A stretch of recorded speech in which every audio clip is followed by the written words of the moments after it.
Hello everyone, नमस्कार। हमारे YouTube channel में आपका हार्दिक स्वागत है। आज की वीडियो में हम होलाष्टक के बारे में बात करेंगे कि होलाष्टक को लोग जले कटे दिन कहते हैं। आखिर होलाष्टक को जले कटे दिन क्यों कहते हैं, होलाष्टक क्या होते हैं और इस वर्ष में होलाष्टक कब से कब तक रहेंगे और होलाष्टक में शुभ कार्य क्यों वर्जित होते हैं। फागुन मास के शुक्ल पक्ष की अष्टमी से लेकर पूर्णिमा तक के 8 दिनों को होलाष्टक कहा जाता है। होलाष्टक 8 दिनों के होते हैं और अष्टमी तिथि से शुरू होते हैं। शास्त्रों के अनुसार इन 8 दिनों में कोई भी शुभ या मांगलिक कार्य करना वर्जित माना गया है।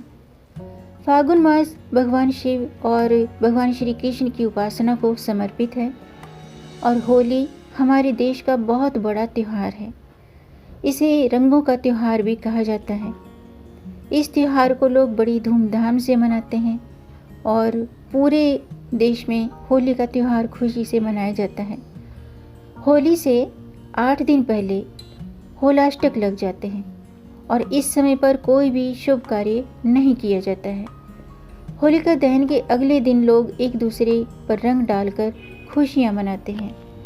होलाष्टक 2 शब्दों से मिलकर बना है, होली और अष्टक, यानी कि 8 दिनों का पर्व। होली उत्सव से 8 दिनों को होली जब शुरू होने लगती तो होली से 8 दिन पहले को होलाष्टक कहा जाता है और ऐसा कहा जाता है कि होली के उत्सव के आने की पूर्व सूचना होलाष्टक से ही प्राप्त होती है। होलाष्टक में होली उत्सव के साथ होली दहन की तैयारियां भी शुरू हो जाती हैं। होलाष्टक के दिनों में कोई भी शुभ कार्य नहीं किया जाता। ऐसा कहा जाता है कि होलाष्टक के 8 दिनों को अशुभ माना जाता है, इसलिए इस दौरान कोई भी विवाह, सगाई, गृह प्रवेश, नए घर की खरीदारी या वाहन की खरीदारी या भूमि पूजन, नया बिजनेस की शुरुआत, ये सब कार्य नहीं किए जाते हैं। आज की वीडियो में हम जानेंगे कि होलाष्टक कब से कब तक है, होलाष्टक में शुभ कार्य क्यों वर्जित हैं और होलाष्टक में क्या करना चाहिए, क्या नहीं करना चाहिए। तो वीडियो शुरू करने से पहले आपसे एक खास बात, अगर आप इस चैनल पर नए आए हैं और पहली बार आए हैं तो इस चैनल को सब्सक्राइब कर दीजिए और बेल आइकन बटन प्रेस कर दीजिए ताकि आने वाली वीडियो देख सकेंगे आप सबसे पहले। और जिन्होंने मेरा चैनल सब्सक्राइब कर दिया है उनका दिल से आभार, बहुत बहुत धन्यवाद। दोस्तों, इसी तरह मेरे चैनल के साथ जुड़े रहिएगा और अपना प्यार हमें देते रहिएगा। वीडियो को अंत तक जरूर देखिएगा ताकि कोई भी जानकारी छूट न जाए, क्योंकि आधी अधूरी जानकारी पूरा लाभ नहीं देती है। आधी अधूरी जानकारी से पूरा लाभ नहीं मिलता है, इसलिए हमारे साथ अंत तक बने रहिएगा। तो आइए शुरू करते हैं। दोस्तों, होली से 8 दिन पहले फागुन शुक्ल पक्ष की अष्टमी से होलाष्टक शुरू हो जाते हैं, यानी कि इस बार जो होलाष्टक हैं वो 27 फरवरी से शुरू होंगे और 6 मार्च तक हैं। इन दिनों में ग्रह का जो स्वभाव है वो सही नहीं रहता है। इन दिनों में शुभ कार्यों के लिए ग्रहों की स्थिति बिल्कुल भी अच्छी नहीं मानी जाती। फरवरी होलाष्टक के दौरान घर खरीदना, गाड़ी खरीदना या फिर सगाई करना, शादी विवाह जैसे शुभ कार्य नहीं किए जाते हैं। लेकिन इन दिनों में आप पूजा, व्रत, पाठ, दान ये सब कर सकते हैं। ऐसा माना जाता है कि होली से 8 दिन पहले हिरण्याक्ष ने प्रहलाद को बहुत ज़्यादा परेशान करना शुरू कर दिया था, उसको तरह तरह के कष्ट दिए, इसीलिए इन दिनों को अच्छा नहीं मानते हैं, इन दिनों को अशुभ मानते हैं।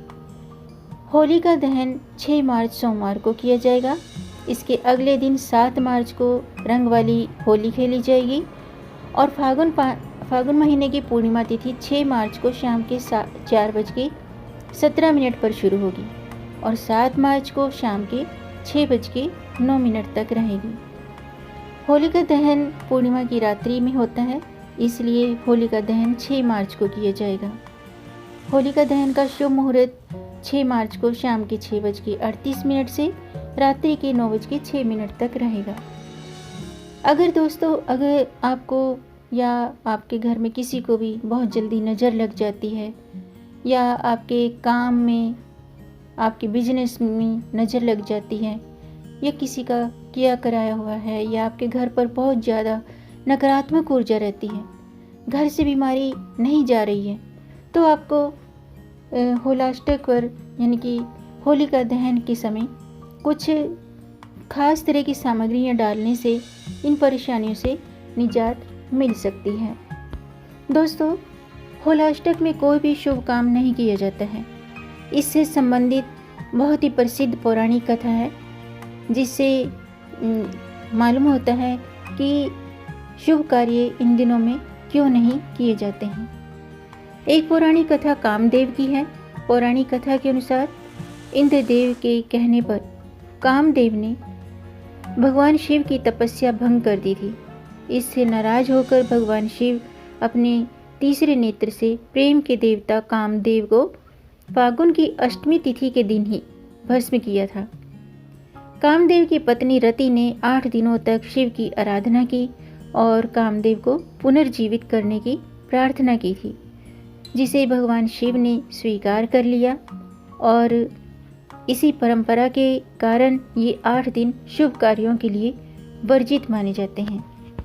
और दूसरी एक और पौराणिक कथा है कि राजा हिरण्यकश्यप ने अपने ही बेटे प्रहलाद को भगवान विष्णु की भक्ति से दूर करने के लिए इन 8 दिनों में बहुत ही ज़्यादा कठिन यातनाएं दी थी। 8वें दिन हिरण्यकश्यप की बहन होलिका, जिसे ये वरदान प्राप्त था कि वह आग से जल नहीं सकती है, परंतु जब होलिका भक्त प्रहलाद को गोद में लेकर आग में बैठ गई थी और जल गई थी, भगवान विष्णु की कृपा से भक्त प्रहलाद आग से बच गए थे।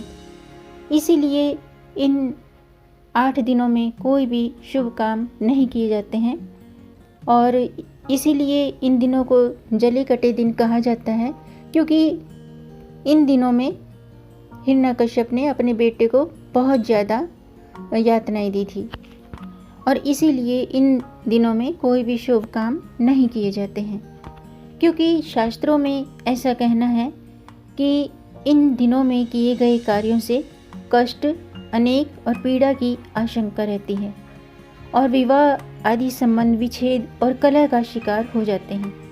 तो इसलिए इन दिनों में ये शुभ कार्य नहीं करने चाहिए। दूसरे शब्दों में हम ये कह सकते हैं कि हमें होली आने की पूर्व सूचना होलाष्टक से ही प्राप्त होती है। इसी दिन से होली उत्सव के साथ साथ होलिका दहन की भी तैयारियां शुरू हो जाती हैं। होलाष्टक के दौरान सभी ग्रह उग्र स्वभाव में रहते हैं, जिसके कारण शुभ कार्यों का अच्छा फल नहीं मिलता है। होलाष्टक शुरू होते ही प्राचीन काल में होलिका दहन वाले स्थान की गोबर गंगा जल से लिपाई करते थे, शुद्ध करते थे। साथ ही वहाँ पर होलिका का डंडा भी लगा दिया जाता था, जिनमें एक को होलिका और दूसरे को प्रहलाद माना जाता था। होलाष्टक के दौरान अष्टमी को चंद्रमा, नवमी को सूर्य, दशमी को शनि, एकादशी को शुक्र और द्वादशी को गुरु, त्रयोदशी को बुध और चतुर्दशी को मंगल और पूर्णिमा को राहु ग्रह उग्र स्वभाव में रहते हैं। इन ग्रहों के उग्र होने के कारण मनुष्य के निर्णय लेने की क्षमता भी कमज़ोर हो जाती है, जिसके कारण कई बार उसे गलत निर्णय भी हो जाते हैं और जिसके कारण फिर हानि की आशंका भी बढ़ जाती है। जिनकी कुंडली में नीच राशि के चंद्रमा और वृश्चिक राशि के जातक या छठे या 8वें भाव में हैं, तो इन दिनों उन्हें ज़्यादा सतर्क रहना चाहिए। होलाष्टक शुरू होते ही 2 डंडों को स्थापित किया जाता है, जिसमें से एक होलिका का प्रतीक होता है और दूसरा प्रहलाद से संबंधित। ऐसा माना जाता है कि होलिका से पूर्व 8 दिन तक बहुत ही ज़्यादा कष्टदायी होते हैं। जब प्रहलाद को नारायण भक्ति के विमुख करने के सभी उपाय निष्फल होने लगे, तो हिरण्यकश्यप ने प्रहलाद को, अपने ही बेटे प्रहलाद को इस तिथि फागुन पक्ष की अष्टमी तिथि को बंदी बना लिया था और मृत्यु हुए तो तरह तरह की यातनाएं देने लगे थे।